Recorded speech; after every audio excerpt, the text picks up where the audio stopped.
I think his name is Perfect Dawa. He's been to many debate channels, and has a very different view. He's from Iran or something. He has a very different concept of I don't think that Islam. was a perfect dawah. It was imperfect dawah. Sorry. Yeah, and I'm definitely humbled by a lot of the things that I hear from the By the panel. way, brother Uh, Hamza, our Desi New is our regular visitor, and Oh, mashallah. he's an atheist. Oh, really? And La yes. hawla wa la quwwata illa billah. We I need to just change that. We how need the to change Asul that. of Tafseer and Asul of Hadith I'm and saying because you equate the Quranic interpretation with the interpretation of Gita and Vedas. A reinterpretation. But you need to understand what do you mean, or what is meant by reinterpretation. In the Islamic paradigm, you can't just simply take a word and stretch it so far and make it mean something that it's not. Yes, I see you. How are you doing? good. Assalamu alaikum. Wa alaikum salam. Yes. Yeah, no, just to make a point, the gentleman who was there before, I think his name is Perfect Dawa. He's been to many debate channels, and has a very different view. He's from Iran or something. He has a very different concept of I don't think that was a perfect dawah. It was imperfect dawah. Sorry.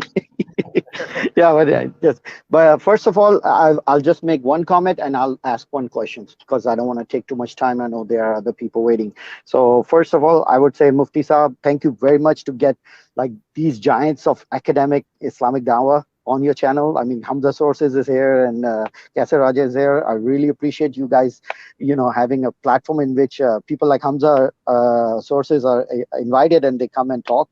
And I appreciate the efforts and all that stuff. And for Mr. Hamza, I'll tell you, I heard his speech, his talk into a panel he was giving, and that was the first time I saw that somebody from the Dawa side had the guts to speak his mind. At that time, I'm talking about 5-6 years ago or something, when I saw that video where everybody was like, oh, just going along with Zakir Naik, Zakir Naik, Zakir Naik, Zakir Naik, Zakir Naik, everywhere. I grew up on Zakir Naik, so we used to watch. But you actually said, yes, he's correct in a way, but don't limit the Quran to just the science that way. I think you're the one who phrased it, right? The Quran is not a book of science; it's a book of signs. I think. No, that wasn't me. That wasn't me. That was actually Dr. Zakir Naik himself. Zakir Naik. Okay, Yes. okay. Yeah, but I really appreciate you for. I remember that one clip where you're in front of a class and you're like, the iron coming down from the sky that can be interpreted this way and that way. So don't limit the Quran because the science could change, and that made a lot of sense. So I really appreciate you had the guts at that time to come up and openly say that. Well, Go ahead, ask your question, Desinio. Yeah, just a quick question. Sorry, just quickly. Really, he told me about leadership that did, because there was even brothers that were close to me. They thought I became a munafiq, and it took me a year and a half to convince a very famous, beloved preacher of brother that we know, and a lot of the brothers connected to us are now adopting a more kind of classical view on this approach. And what it taught me about leadership was, especially when it comes to intellectual leadership, obviously be very humble and connect it to that you're standing on the shoulders of giants, our classical tradition, but be unwavering. And if you're wrong, admit you're wrong and adopt the truth. But if you're right, keep on being unwavering and be compassionate about it, and you enroll people in your behavior, and over time, if it's true, they'll accept it. And that's what I've learned about leading. Yeah, and I'm definitely humbled by a lot of the things that I hear from the panel. By the way, brother Hamza, our Desi New is our regular visitor, and he's an atheist.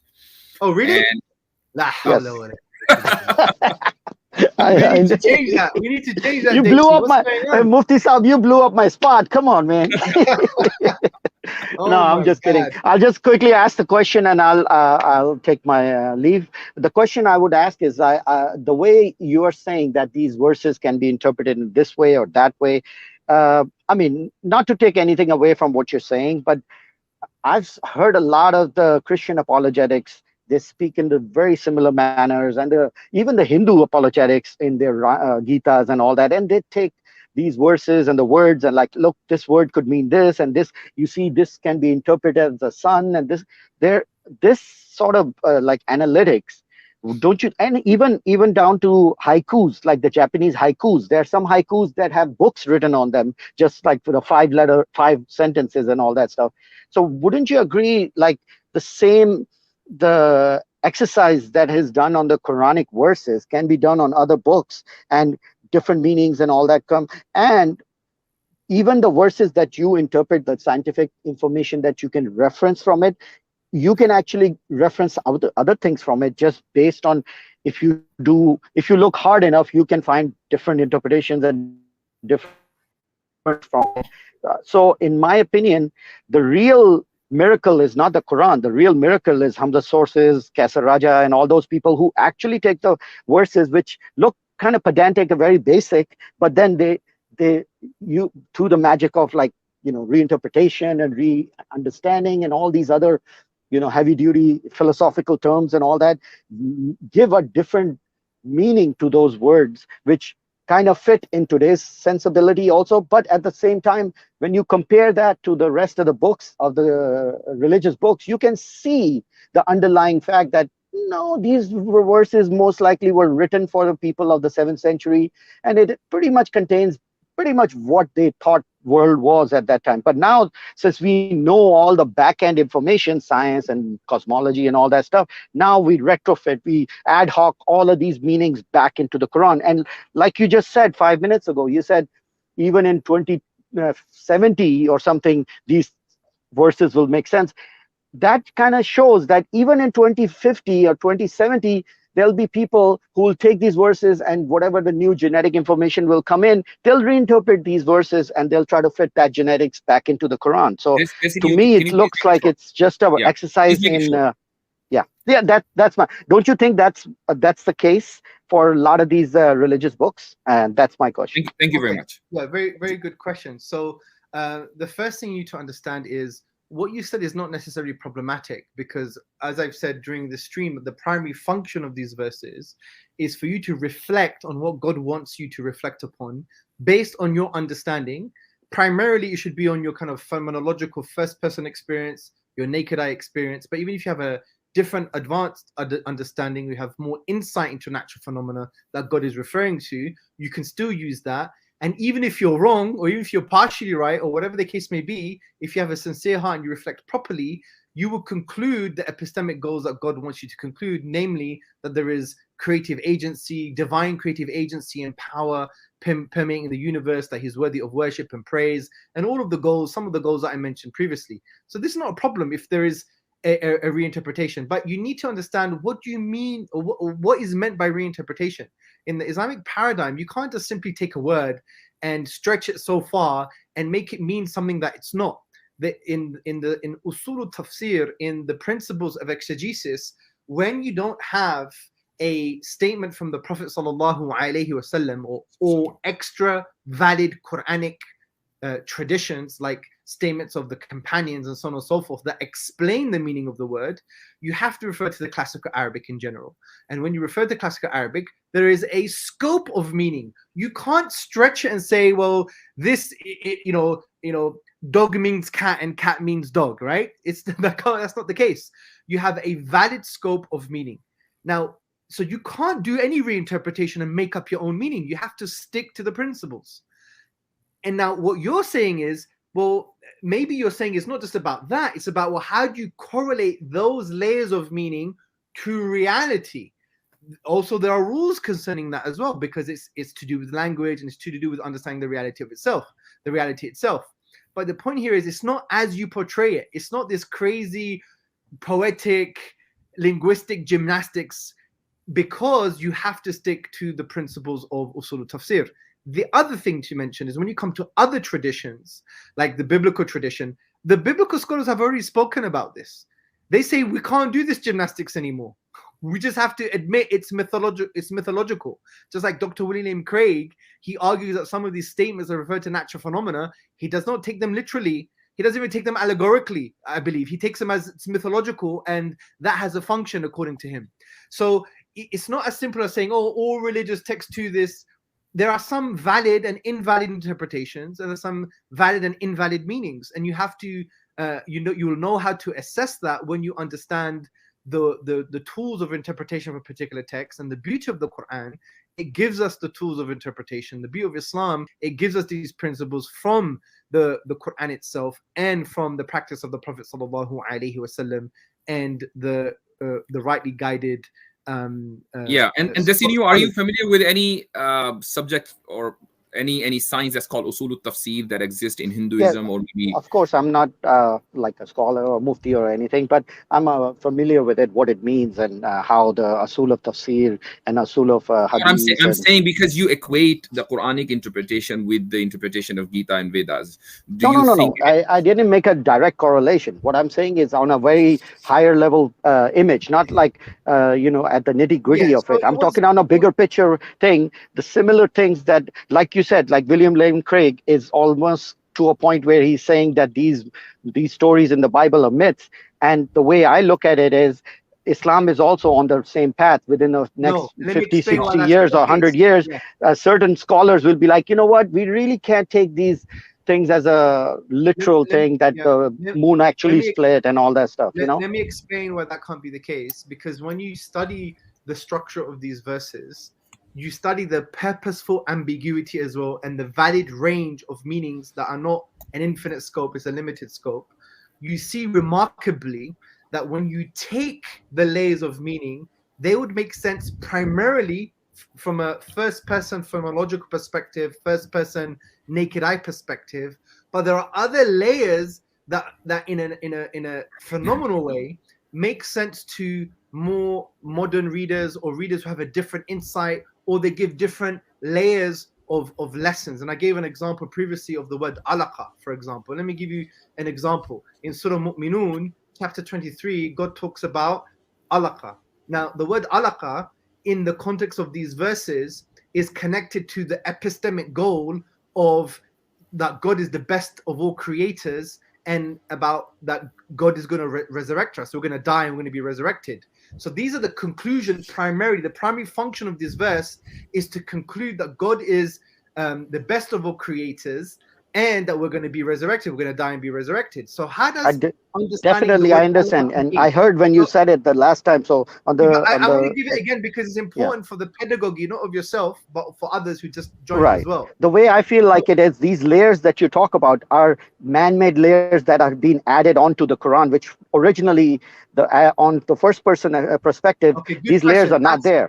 That's not true, because those layers are there by virtue of the classical Arabic language that's been preserved in the classical Arabic dictionaries, and they're not made up meanings. So, for example, if you go to, works by Jamakhshari, or you go to Ibn Manzur's work of Lisan al-Arab, or you go to any classical dictionary, you will see those are the layers of meaning. You won't find another layer that is, someone in the 21st century saying, oh, let's add another meaning to the layer of the word alaqa. That doesn't exist. Can that be reinterpreted in a certain, like, for example, that you spoke with that gentleman? You're conflating two things here. You're conflating layers of meaning with understanding. So there's a difference between saying that this word means 5 things: a leech or a worm, something that clings, clay that sticks to the hand, blood in a general sense, a blood clot, right? That's the layers of meaning.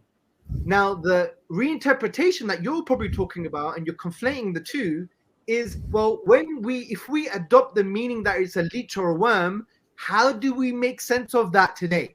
That's a different situation, right? And using our rational faculties, we can make an argument just by reasoning, saying, fine, when the Quran says leech or a worm, when we observe that particular reality, what could it possibly refer to? And lo and behold, when you have a microscope, it looks like a worm. I don't say that. You don't say that. Dr. Dale Lehman, in his book Anatomy Demystified, calls it a worm, right? It's the appearance of, and the language allows it from the perspective of that verse. It's the appearance of looking like a blood clot. Now, we're not making that up. You may disagree with how we've connected it, but it's the onus of the person to come to us and say, well, I disagree the way you've connected it. But it's so simple, it's very hard to say, well, no, it doesn't look like a worm, because lo and behold, it does if you have a microscope. So don't conflate between layers of meaning and understanding how those layers of meaning can correlate to our observed reality, whether it's naked eye or even deeper. That's the two different discussions. And Perfect. so the point here is we haven't added another layer of meaning just because we wanted to. No, it's in the classical dictionaries. It's a preserved language. So there is a difference. And to be fair, I think you haven't looked at this properly, because you're saying from a big picture point of view, and that, generally speaking, sometimes another way of saying I have only looked into this superficially. And that's not a problem. That's not a problem. But I think it's maybe better to be authentic about it and say, you know what, Hamza, Mufti Sahib, you said something quite interesting. Let me basically explore this a little bit further, because the more you're probing now, the more you're just misrepresenting and conflating the actual condition. Thank you. Thank you very much. Thank you, Hamza. Really appreciate your input on that. Yeah. Thank you. When you take some of these principles and you apply it to the Quran, I guarantee you, if you're sincere, you will see the Quran to be. What that is, Hamza, that is a very loaded question. Whenever somebody says, if you're sincere, and then you will find it, just let me just finish that one statement. Yeah, sure.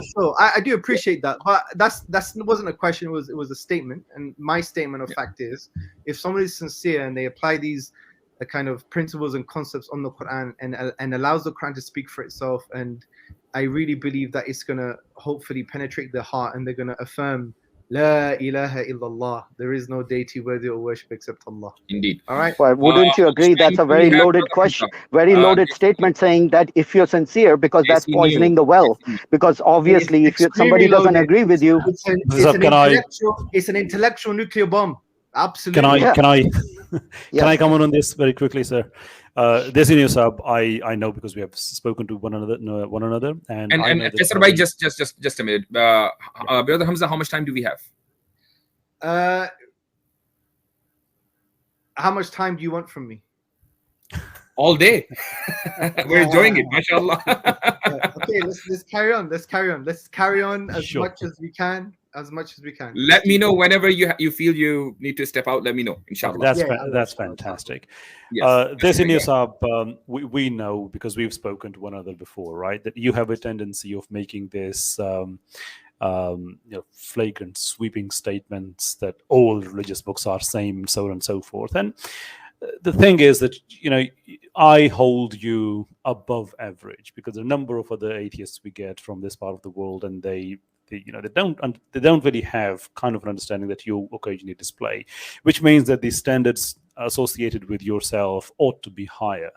And when we see you making these sweeping statements, they do render a degree of disappointment. So how about this?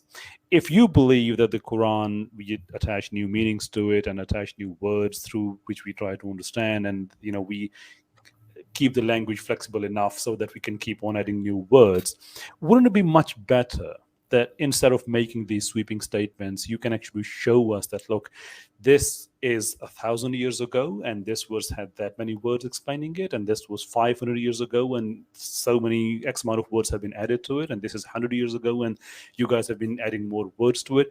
Wouldn't it be more honest and wouldn't be more accurately support your claim?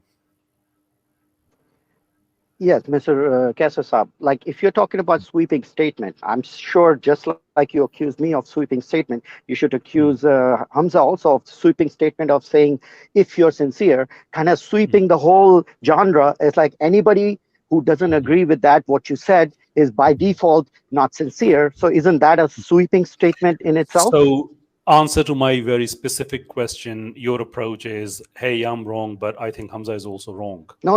I asked you because you accused me of a sweeping statement. I'm saying if I'm making a sweeping statement and you pointed that out to me, how come you don't point it out to Hamza, saying he made a sweeping statement that anybody who doesn't agree is probably not sincere? So isn't that a sweeping statement? No, it isn't, and I can ask. Why does it? Why look? It was like an embellishment to put a bowl. And same way me, I was embellishing of all religion. Of course, I don't make it like that. So exactly, I'm saying. Why does it bother you so much that I embellished the end of our conversation with that? Is there something psychologically inside you that's really upsetting? Is it because maybe you think you're insincere? Maybe. No, the reason is because Mr. Raja and psychologically. If I can answer. Neil, I just want to just think of it from a psychological perspective, right? Just like the one who thought that God was arrogant, right? And it's really a projection of himself. I'm not trying to psychoanalyze you, but think about this. It was obvious an end statement embellishment just to put a little nice bow on the intellectual present I was trying to give you. Why has it triggered you slightly? Is it because maybe you should stand in the possibility that you are not sincere because you came to this discussion with sweeping statements and you came to this discussion by not being nuanced enough, and at the end you admitted, thank you for that, I'm going to go and do further research.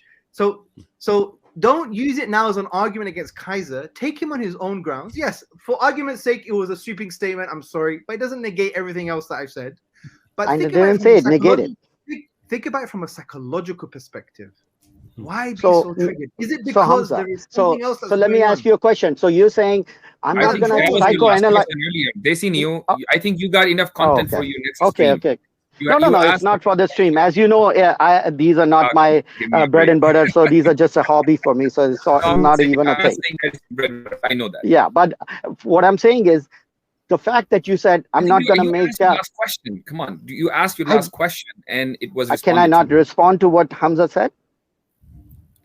Is it? Am I allowed? You always make follow-up videos on your channel, right? I guess you can do it. No. I make a reaction video if I play, just like if I have a conversation with you. Since we only have a limited time. Anything against you, this in you, but there are a lot of people in line, so we have to give fair.